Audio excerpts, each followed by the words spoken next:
Da akwai wayansu tambayoyi guda uku wayanda kullum amsa ɗaya ake basu. Tambaya ta farko, wace mace ce tafi kowace mace kyawu a duniya? Amsar a kullum ita ce Hajara. Wace mace ce na fi so sama da kowace budurwa a duniya? Amsar ita ce Hajara.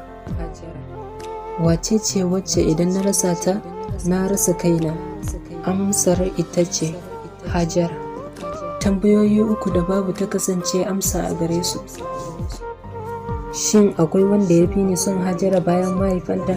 Amsar ita ce babu. Shin akwai wanda ya fi ni son ganin farin cikin Hajara?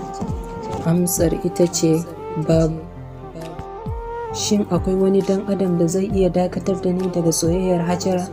Amsar ita ce babu.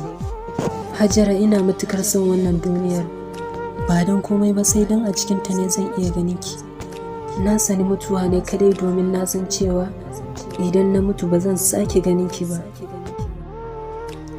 Gashi ni kuma zuciyata ba ta iya jure kewarki a halin mutuwa ko rayuwa. Hajara ta, ina matukar son ki, ina kaunar ki, ina burin kasancewa tare da ke har ƙarshen rayuwata. Ina ji tamkar na sanya amsa kuwa na fada wa kowa hakan, domin kowa ya san cewa ina matukar kaunar ki. I love you, Hajara.